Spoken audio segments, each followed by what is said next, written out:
नमस्कार दोस्तों, कैसे हैं आप सब लोग। आशा करती हूँ बहुत ही अच्छे होंगे और मैं भी ठीक हूँ। तो अभी मैं आप लोगों को क्या बताऊँ, मुझे कितनी ज़्यादा प्रॉब्लम हो रही है, कितनी दिक्कत हो रही है, और सब उस आदमी की वजह से हो रहा है। ये मुझे कभी अगर कभी मतलब इन 10 साल हो गया, 10 साल से इस बीमारी को मैं झेल रही हूँ। किसी और घर में होती या फिर किसी और के साथ होती तो शायद मैं ठीक हो जाती। इनको तो कुछ करने के मारने पीटने के अलावा और कुछ दिखता नहीं है। और अगर ये चाहते तो मेरा इलाज हो जाता, पर नहीं, इन्होंने मेरा इलाज नहीं करवाया। मेरे नाक में इतनी दिक्कत है, देख सकते हैं मैं बोल भी नहीं पा रही हूँ। और जब तक ऑपरेशन नहीं होगा तब तक मेरा नाक जो है वो ठीक नहीं होगा। अब मेरे नाक में क्या दिक्कत है, मतलब पूरी हड्डी बढ़ी हुई है और ये दवाई से बिल्कुल नहीं ठीक हो रहा है। मैंने बहुत बार मतलब सरकारी अस्पताल में पहले मैं जाती थी और साल भर मैंने दवा किया, पर वहाँ से कोई भी मतलब आराम नहीं हुआ मुझे। और मतलब ऑपरेशन तो बिल्कुल नहीं हुआ, और मतलब दवाई चल रही थी पर बिल्कुल भी मुझे आराम नहीं हो रहा था। और मेरा सीटी स्कैन भी हो गया था, मैं आप लोगों को दिखाई भी थी। लेकिन अब मुझे बहुत ज़्यादा दिक्कत हो रहा है, क्योंकि ठंडा मौसम है और घर का काम तो करना ही है, और मुझे पानी से ही दिक्कत है।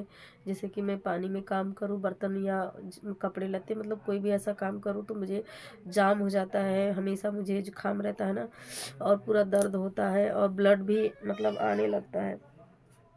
तो मैं क्या बताऊँ, मुझे कितनी सारी प्रॉब्लम हो रही है। और अब तो जैसे लगता है कि मेरी जान चली जाएगी, मैं नहीं बचूंगी, ऐसा लगता है कि मैं क्या बताऊं कैसे मेरा ठीक होगा और कैसे नहीं ठीक होगा। मुझे बहुत टेंशन होता है। मुझे मेरे बच्चों का टेंशन है और किसी चीज़ का टेंशन नहीं है। मुझे इतनी सारी दिक्कतें जो होती है, और मुझे मतलब और मुझे कोई परेशानी नहीं है, कोई दिक्कत नहीं है, कोई बीमारी भी नहीं है। बस मुझे एक ही बीमारी है जो कि 10 साल से है और बिल्कुल भी ठीक नहीं हो रहा है। ऐसा लगता है ना, इसके लिए ना तो कोई डॉक्टर बना है, ना ही कोई इलाज है, और हमारे पास इतना पैसा नहीं है कि हम प्राइवेट करवा सकते हैं। इसलिए मैं करवा नहीं पा रही हूँ, और मेरा बस नहीं चलता मैं किसके सपोर्ट से करवाऊँगी। और कहीं भी मैं यहाँ पे अभी किसी को जानती नहीं हूँ, मैं कहाँ जाऊँगी।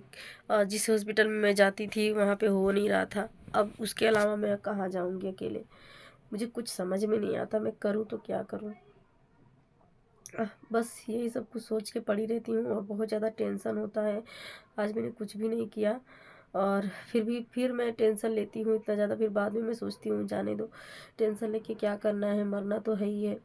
अगर मर जाऊँगी तो क्या क्या होगा। लेकिन बस खाली अपने बच्चों के बारे में सोचती हूँ। अगर मुझे कुछ हो जाएगा तो मेरे बच्चों का क्या होगा। अभी मेरे बच्चे बहुत छोटे हैं, अगर एक बार वो बड़े हो जाएं फिर मुझे टेंशन नहीं रहता। अगर कुछ मुझे हो भी जाए तो भी मुझे कोई टेंशन नहीं रहता है।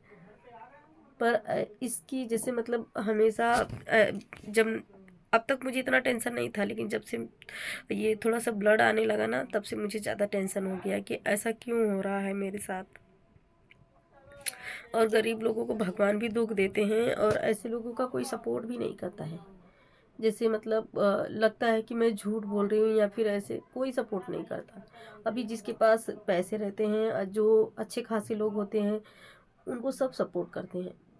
चाहे वो फिर सोशल मीडिया हो, चाहे फिर वो कहीं पर भी हो। कहते हैं ना, जिनके पास है उन्हीं को सब देते हैं, जिनके नहीं है ना उनको कोई नहीं पूछता है। ये हकीकत है। मैं इतना मेहनत करती हूँ लेकिन मेरे वीडियो को कोई सपोर्ट नहीं करता है, कोई भी नहीं करता। पता नहीं ऐसा क्यों। कभी कभी मन करता है मैं वीडियो बनाना ही बंद कर दूँ, बिल्कुल नहीं मन करता बनाने का, फिर भी मैं बनाती हूँ। चलिए।